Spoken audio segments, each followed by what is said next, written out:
de Jésus et de Mohammed est le sauveur de l'humanité. Et comme nous sommes à la phase de l'introduction, j'aimerais apporter ici une petite correction. Au niveau de la conception même du thème, la formulation du thème, il y a un petit souci.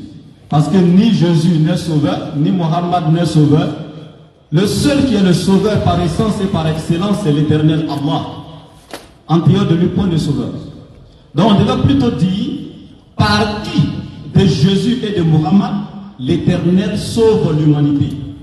Mais eux, ils ne sont pas les sauveurs. C'est pourquoi dans Ésaïe 45, verset 21-23, l'Éternel déclare. Et dit, déclarez-le, faites-le venir, qu'ils prennent conseil les uns des autres. Qui a prédit ces choses dès le commencement et depuis longtemps les a annoncées? N'est-ce pas moi l'Éternel?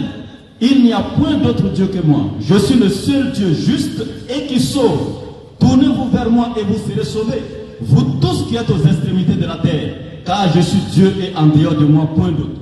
Je jure par moi-même, la vérité sort de ma bouche et ma parole ne sera point révoquée. Chaque genou fléchira devant moi et toute langue jugera par moi.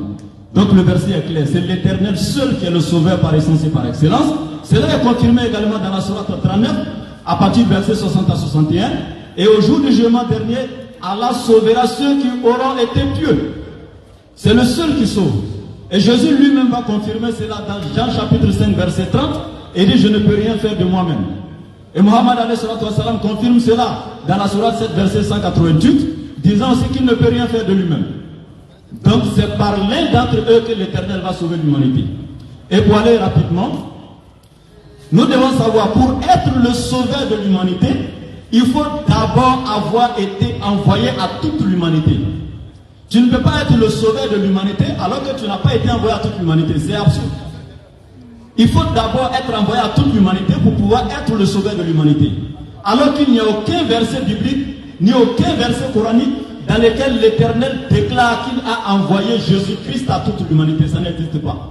Il n'y a aucun verset biblique, aucun verset coranique dans lequel l'Éternel, Jésus lui-même déclare qu'il a été envoyé à toute l'humanité. Ça n'existe pas.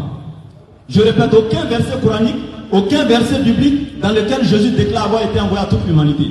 Aucun verset coranique également, aucun verset biblique dans lequel Jésus confirme le caractère universel de sa mission en appelant les gens d'autres nations que la sienne à croire en lui. Il n'y a aucun verset biblique ni coranique dans lequel Jésus confirme également le caractère universel de sa mission en envoyant ses disciples aller prêcher le message à d'autres personnes, donc d'une autre nation que la sienne. Et il n'y a aucun verset biblique, aucun verset coranique dans lequel Jésus a placé tous les êtres humains au même pied d'égalité en basant le critère de noblesse sur la piété. Donc, nos pasteurs vont prendre la parole ici, c'est un défi, ils vont nous démontrer, Inch'Allah. Merci. Ok.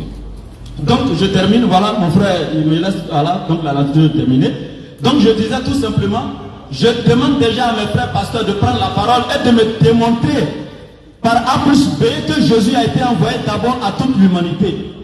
Si sa mission n'est pas étendue à toute l'humanité, il ne peut en aucun cas être le sauveur de l'humanité. Merci. Atterrissage. Merci beaucoup, Ibrahim de Gabagui. Inch'Allah. Nous allons passer, n'est-ce pas?